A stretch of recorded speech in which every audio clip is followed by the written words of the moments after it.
કેટલીક ખોટી માન્યતાઓ બંધાઈ જતી હોય છે, પણ જાણ્યા પછી ખબર પડે કે લે આ તો આમ હતું, આપણે આજ સુધી એ જાણતા જ નહોતા. પાટડી કાઠિયાવાડના 222 દેશી રજવાડામાંનું દેસાઈ અટકના કડવા પાટીદારનું રજવાડું હતું. એ દેસાઈ વંશના વડવાઓ પહેલા વિરમગામ માંડલ વિસ્તારમાં સત્તા સ્થાપેલ, પરંતુ 1741માં દામાજીરાવ ગાયકવાડના સરદાર રંગોજીએ દેસાઈ ભાવસિંહજી પાસેથી વિરમગામ લઈ લીધું અને ભૂતકાળમાં સુલતાન બહાદુર શાહે ખાલસા કરેલ પાટડી પરગણું તેના બદલામાં આપેલું. ત્યારથી માંડીને ભાવસિંહજી થી લઈને 1948 સુધીમાં કુલ 12 દેસાઈ શાસકોએ પાટડીના 24 ગામોનું શાસન ચલાવેલ. હાલ આ વંશના 14મા દરબાર કરણીસિંહજી અને યુવરાજ તરીકે યશપાલસિંહજી છે, જેમના હાદર આવકાર અન્ય રાજપૂત રજવાડાની જેવા જ અને પરંપરા જાળવી છે, જે આપ બહુ ઓછા લોકો જાણતા હશો. ઇતિહાસ શોખીનો અને સંસ્કૃતિના જાણકારો જાણતા જ હોય કે આ આપણા દેશી રજવાડાના રાજવીને માટે સ્મશાન અલગ જ રહેતું, કારણ કે એ લોકો રાજાને ત્યાં અગ્નિદાહ આપી પછી તે સ્થળે શિવ મંદિર બંધાવતા અથવા દેરી ઊભી કરી ચરણ પગલા પધરાવતા.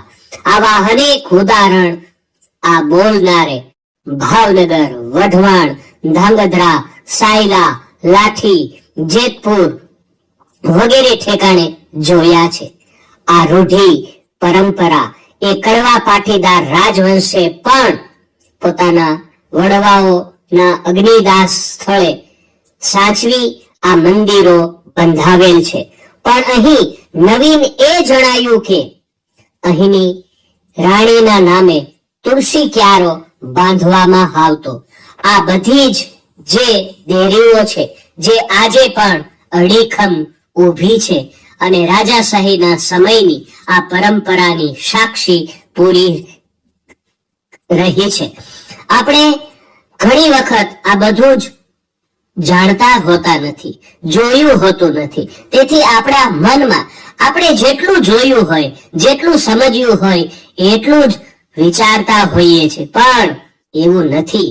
દુનિયામાં, જગતમાં, કાઠિયાવાડમાં જેમ જેમ ફરતા રહીએ એમ એમ આપણને વધુ ને વધુ ઇતિહાસ સમજાતો જાય, પરંપરા સમજાતી જાય, લોકો કેવા હતા એ વાતો સમજાતી જાય, રહેણી કહેણી કેવી હતી, કોના ઉપર કોની અસર થઈ હતી, આ બધી જ વાતો આપણને સમજાતી જતી હોય છે. પરંતુ એના માટે ધીરજ અને ખંત અને વાંચવાની ટેવ પુષ્કળ આપણે રાખવી જોઈએ. તો જ આપણે આપણો ભૂતકાળ, પરંપરાઓ, રીત રિવાજો આ બધું જ જાણી શકીએ. પરંતુ આ ફાસ્ટ યુગમાં લોકો પાસે સમય જાજો રહ્યો નથી. આથી કલા, સંસ્કૃતિ, ઇતિહાસ આ બધું જ એક ખૂણે પડી પડીને રડી રહ્યું હોય એવું લાગે છે.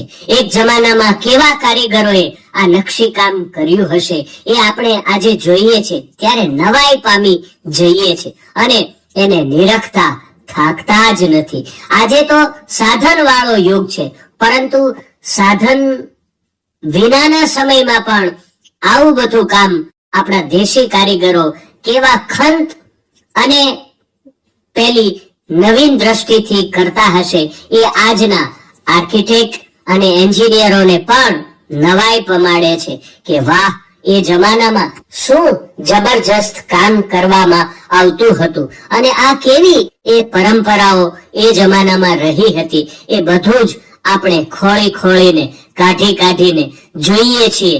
નવી પેઢીને જ્યારે બતાવીએ છીએ ત્યારે એ નવાઈ પામી જાય છે, પરંતુ શરત એમાં એટલી જ છે કે એ જોવા માટે આપણે પ્રયત્ન કરવો જોઈએ, સમજવા માટે પ્રયત્ન કરવો જોઈએ, તો જ સાચી અને સત્ય વાતો તથા ઇતિહાસ આપણે સમજી શકશું, એવું મને હવે ધીરે ધીરે જાજા અનુભવો પછી લાગી રહ્યું છે.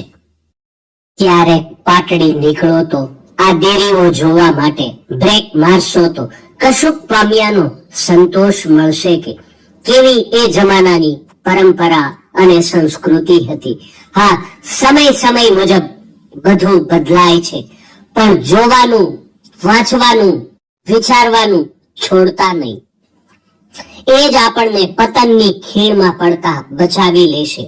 વળી નવી પેઢીને એ વાતો કરતા રહેશું તો તેમનામાં પણ ઇતિહાસ અને સંસ્કૃતિ તરફ અનુરાગ પેદા થશે અને એ લોકો પણ ધીરે ધીરે આ બધું જ જોતા, જાણતા અને વિચારતા થવાના છે, એમાં શંકા નથી. પણ હજુ સમય બરાબર પાક્યો નથી એમ લાગે છે. આપણા બહુ ઓછા ગુજરાતીઓ જાણે છે કે કાઠિયાવાડમાં આવેલ પાટડીના ઝાલા શાસકો પછી આઝાદી સુધી દેસાઈ અટકના કડવા પાટીદાર શાસકો હતા, જેમના નામની પાછળ સિંહ શબ્દ પ્રયોજાયેલો જોવા મળે છે. જેમના 6-7 રાજ પરિવાર અને શાસકોના નામે ગામના નામ પણ પડેલા છે. દૌલતસિંહજી પરથી દૌલતપુરા, હિંમતસિંહજી પરથી હિંમતપુરા, કુબેરસિંહજી પરથી કુબેરપુરા, જોરાવરસિંહજી પરથી જોરાવરપુરા, નારાયણસિંહજી પરથી નારાયણપુરા.